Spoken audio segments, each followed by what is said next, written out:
Top quality और consistent performance के लिए सिर्फ सिल्वर पंप्स। टॉप क्वालिटी और कंसिस्टेंट परफॉर्मेंस के लिए सिर्फ सिल्वर पंप्स, नाम याद रखना। नांदेडच्या देगलूरचे भूमिपुत्र सचिन उवंजे हे जम्मू येथे कर्तव्यावर असताना दुर्दैवी त्यांचं निधन झाले। त्यांना वीरमरण आले, ते शहीद झाले।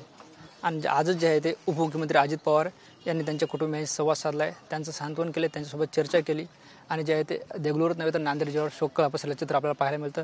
सचिन उवंजे यांचं कुटुंब आपल्यासोबत आहेत, सचिन उवंजे यांच्या पत्नी आपल्यासोबत आहेत। तर अतिशय दुःखद घटना घडली। आज अजित पवार यांनी भेट दिली, काय चर्चा झाली? आज अजित पवार यांनी भेट दिली, काय चर्चा झाली? काय नाही, ते म्हणतायत की नाही का तुझं क्वालिफिकेशन झाले, तू जॉब करू शकतेस आणि म्हणजे वनंजेला वीरमरण आले नाही का, हे प्रत्येकाच्या भाग्यात नसतं। आणि आता इथून पुढे त्यांचं स्वप्न तुला पूर्ण करायचे, तुझ्या बाळाला तुला वाढवायचे, त्याच्यासाठी तुला सगळ्या गोष्टी स्ट्रॉंगली हँडल करायचे असं ते म्हणत होते। आणि त्यांनी दिलाय शब्द, आता ते मला पूर्ण करायचे नाही का। कधी देगलूरला कधी आले होते, त्यांची भेट कधी झाली तुमची? ते जुलैमध्ये एकदा आले होते, तेव्हा बाळ जन्मलं होतं नाही का। नंतर 6 महिन्यांनी आता फेब्रुवारीच्या 15 तारखेला आले होते। 2 महिन्याची सुट्टी होती आणि खूप छान दिवस गेले आमचे। आम्हाला असं वाटलंच नाही का की असं काही होईल। म्हणजे बाळाला लाड करणं, घरातल्यांच्या सगळ्या गोष्टी करणं, मला समजून घेणं, खूप आनंदाने सगळ्या पाहुण्याकडे जाणं, खूप छान स्वभाव होता त्यांचा। आणि जाताना बाळाला बघितले आणि त्यांना फर्स्ट टाईम असं झालं की जॉबवरती जाताना त्यांना असं खूप मनातून असा त्रास होत होता की मी तुझं नाही का तुझ्याजवळ माझा जीव देऊन चाललो, असं मला ते एअरपोर्टला, मुंबई एअरपोर्टला गेल्यावरती बोलले ते मला। मी म्हटलं हो, ते तुमचा नाही माझाही जीव आहे। आणि मग नंतर काही नाही, परत नॉर्मल असं रेग्युलर बोलणं। मग आता उद्या त्यांचा ॲक्सिडेंट होणं, आज रात्री बाळाबद्दल सगळं काही बोलत होते की आपली सानू अशी, आपण तिला असं करूया, माझं असं स्वप्न आहे, तू असं कर, तू बाहेर पड, तू जॉब कर, तिला पण प्राऊड फील पाहिजे नाही का की माझे मम्मी पप्पा दोघंही स्टेबल आहेत पिल्ल्याला सांभाळण्यासाठी। आणि मला तर आधीच माहिती आहे की तुझ्यामध्ये ह्या सगळ्या क्वालिटी आहेत, तू हे सगळं करू शकतेस। आणि सानूला छान सांभाळ बरं, पिलूला वेळेवर खाऊ घाल, तिची काळजी घे। मला असं एका क्षणालाही नाही वाटलं की तिथं वनंजेला असं काही होईल। दुसऱ्या दिवशी सकाळी 8 वाजता कॉल आला आणि बाळाला नाश्ता करताना बोलत होते की पिलू तुम्ही नाश्ता करताय का, मम्मा खाताय का, पिलू तुम्ही काय खाताय, असं तसं बोलले। आणि नंतर त्यांचा कॉल नाही आला। मला वाटलं 1 वाजता कॉल येईल। कॉल आल्यावरती आम्ही सोबत नाही का, ते तिकडे जेवण करत होते आणि मी इकडे, मला वाटलं असंच रेग्युलरसारखं असंच होईल, पण तसं काहीच झालं नाही। त्यांचा कॉल नाही आला आणि अचानक 11:30-12च्या दरम्यान एक कॉल आला। मला वाटलं तो फेक कॉल आहे, कारण असं काही होऊ शकत नाही नाही का। वनंजे गाडी एकदम छान चालवतात, मला कॉन्फिडन्स आहे त्यांच्यावरती, मी फिरले त्यांच्यासोबत पंजाबमध्ये। आणि मग थोड्या वेळाने म्हणजे भैयानी सगळ्या गोष्टी हँडल केल्या। त्यांनी मला खोटं सांगितलं की नाही, भाऊजींचा ॲक्सिडेंट झाला आहे, त्यांच्या पायाला थोडं मार लागलं आहे, असं काहीच झालेलं नाही आहे। मग परत मी युनिटमधले जे सर लोक होते त्यांच्या वाईफला कॉल केला, मॅडम जी आप एक बार कॉल करके सर से पूछ लेना सचिन जी ओके है ना। तर ते म्हणले ठीक आहे। त्यांचा कॉल आला, माझ्याही मिस्टरांचा कॉल लागत नाही आहे। आणि मग परत मला युनिटमधनं फोन आला कि मैडम आप कौन बात कर रहे हो? मैं मैं माधुरी वनंजे बात कर रही हूँ। तो सचिन की वाइफ ना। मैंने बोला हाँ। तो सर नहीं रहे। मैं आप कौन हो, कहाँ से बोल रहे हो, कौन से यूनिट से बोल रहे हो, आप ऐसे कैसे बोल सकते हो ना। तो मैडम नहीं, अभी अभी उनका एक्सीडेंट हुआ, उनकी गाड़ी खाई में गिरी है।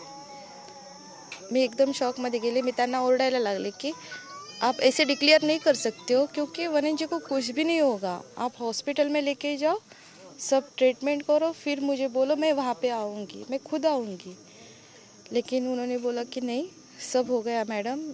मैं तरी पण मला विश्वास बसला नाही। मैं 1 मिनट, यूनिट में बहुत सारे सचिन है, मेरे सचिन का नाम आप पूरा बोलो क्या है। मग त्याने आमचं पूर्ण गाव वगैरे सांगितलं आणि मग सगळं हे झालं। पायाखालची जमीन सरकली, मला खूप खूप म्हणजे नाही का त्रास झाला। मला समजत नव्हतं। मी देगलूरला येईपर्यंत मला असं होतं की नाही, आता तरी ह्यांचा मला मेसेज येईल की मी ओके आहे ग छकुल, मला काही झालं नाही, मी ठीक आहे नाही का। पण असं काहीच झालं नाही। ज्या दिवशी डेड बॉडी आली त्या दिवशी कळलं त्यांना किती मार लागला, त्यांना काय काय त्रास झाला। आपण नाही त्यांचे हे त्रास त्यांचा आपण नाही समजून घेऊ शकत नाही का। मला काय त्रास होतोय आणि मी त्यांना म्हणू पण नाही शकत की असं का सोडून गेलात, कारण माझ्या आधी त्याने त्या भारत मातेला ते शपथविधी घेताना त्यांना वचन दिलं होतं की नाही का, मी सगळ्यात आधी मी देशासाठी माझा जीव, आणि मग नंतर बायको, आई आणि त्यांचे मुलगे. आता ह्या गोष्टी मला सगळ्या ॲक्सेप्ट कराव्या लागणार आहेत नाही का, आणि मी आयुष्यभर त्यांना असंच नाही का म्हणजे आठवणीत ठेवणार. माझ्या बाळाला तिच्या पप्पांबद्दल खूप काही गोष्टी सांगण्यासारख्या आहेत की खूप प्राऊड फील करण्यासारखे आहेत माझे बनांचे नाही का, बस बाकी काही नाही. छोटीशी सानू आहे 8 महिन्याची, काय स्वप्न बघितले होते त्यांच्याबद्दल त्यांना असं होतं की म्हणजे बाळ जन्मण्याच्या आधीच मी जेव्हा प्रेग्नेंट होते त्यांना काय वाटायचं की माझी मुलगी नाही का कराटे क्लास केली पाहिजे, तिने स्विमिंगमध्ये नाही का. परत मी त्यांना म्हणायची अहो तुम्ही आधीच एवढे स्वप्न बघू नका नाही का, कारण कसं असतं आपण एक विचार करतो आणि बाळ दुसरंच काहीतरी करतं.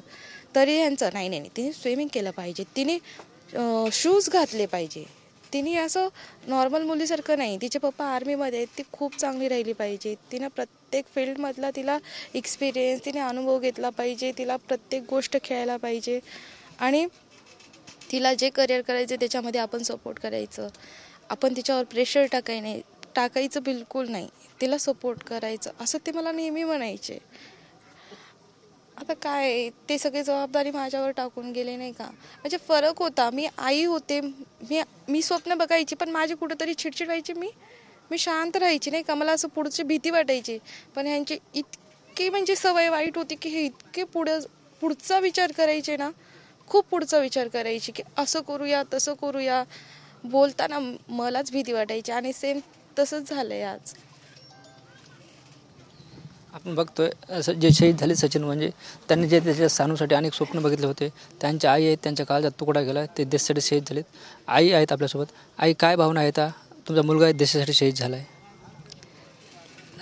लहानपणापासूनचे स्वप्न होते सचिनचे, अगदी 7वी-8वीपासून शाळेत जाते वेळेस बी सुरूट मारून जायचा, परत आल्या परत सुरूट मारायचा, असे जे काय आहे ते त्याचे लहानपणापासूनचे स्वप्न होते आर्मीत जाण्याचे.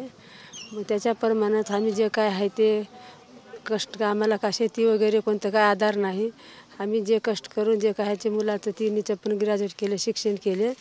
मग त्याच्यानंतर ते 17मध्ये माझा मुलगा जॉईनिंग झाला, त्यानंतर सगळे काय गोष्टी छान चाललेले होते. आता त्यानं आधारावर आमचं होतं की मुलगा माझा होता, आता नाही. ज्या आईला भारत मातेला आपलं जे काय आहे ते ध्येय अर्पण केलं सुपुत्र, त्या आईला हे सगळं बोलताना एखाद्या आईचं काळीच गेल्याच्या नंतर काय वाटेल, काय सांगू शकते एखादी आई. आता शेवटी आपण काम कष्ट करून मुलाला उभारू, जे आपला पाठवल्याच्या नंतर कंबर खचल्याच्या नंतर आई काय बोलू शकते सांगा, तुम्ही सांगा. आता तुम्ही प्रत्यक्ष मीडियावाले येणार, आम्हाला परेशान करणार, आम्ही काय बोलणार दररोजच्या दररोज.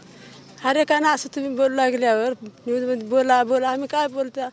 जर जे मुली आई वडिलांनं ड्रायव्हिंग करून प्रायव्हेट जॉब लावून 3 मुलाचं शिक्षण भाडं भरून 30 वर्ष किरायानं राहून अगदी 4 वर्षामध्ये ह्या प्लॉटवर आल्याच्या नंतर बांधकाम करायचं, घर बांधायचं स्वप्न पुढेच होता, तर त्याच्या अगोदरच तिनं आम्हाला असं घातल्याच्या नंतर ही आई काय बोलू शकते पुढे सांगा. हे 2 मुलं आहेत माझे, आता त्यांचं पण शिक्षण झालेले आहे पण जॉब नाही, आता काय बोलू हे आई सांगा तुम्ही. आपल्यासोबत सचिन वंजे यांचे वडील आहेत, काबाड कष्ट करून जे त्यांनी सचिन वंजेंना शिकवलं होतं. काय सांगा देशासाठी जे तुमचा मुलगा शहीद झाला आहे?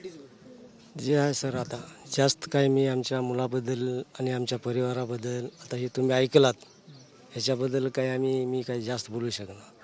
आता एकतर आमचं काय माझं शिक्षण नाही, मी 7वी पासचा माणूस, आज मी ड्रायव्हरी करून ह्या कुटुंबाला जर मी मितपत्र आणलं कष्ट करून, हेच माझ्यापर्यंत मी भरपूर केलेलं आहे. आता थोडंसं आपण जे ह्या काही कष्टामधून आम्ही बाहेर निघालतो हे 8 वर्षाच्या काळात, पण ते लगेच इथं आम्हाला थांबवलं गेलं. तरी आम्हाला ह्या गोष्टीचा अभिमान आहे. माझा जे मुलगा आज देशासाठी शहीद झाला, ह्याच्यापेक्षा आमच्या कुटुंबाला म्हणा आणि ह्या देशाला मी एवढंच अभिमानानं म्हणतो. अजून कोणी आपल्या देशातले आईवडील ह्या असेच घरातले एक पुत्र 2 म्हणा देशासाठी असेच तुम्ही सैनिक भरतीला वाटे लावावं, त्यांनी अशी इच्छा करावं, माझी हे प्रार्थना. बस, धन्यवाद.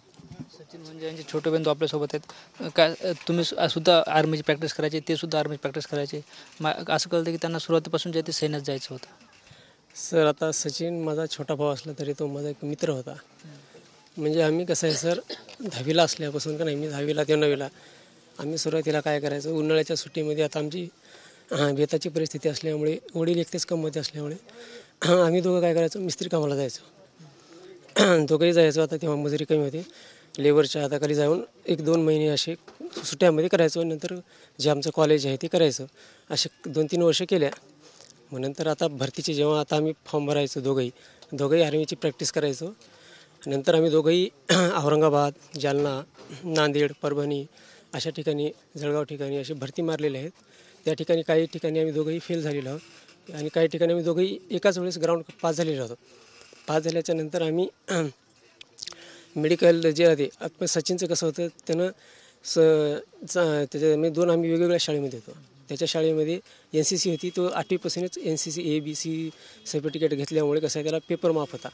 आणि जेव्हा आम्ही दोघं पण ग्राउंड पास झालो मेडिकलमध्ये, त्याच्यानंतर ते पेपरमध्ये असं मला कमी मार्क पडले आणि त्याला NCC असल्यामुळे ते पेपर माफ होता. त्याच्यामुळे त्याचं पुढे आर्मीमध्ये सिलेक्शन झालं.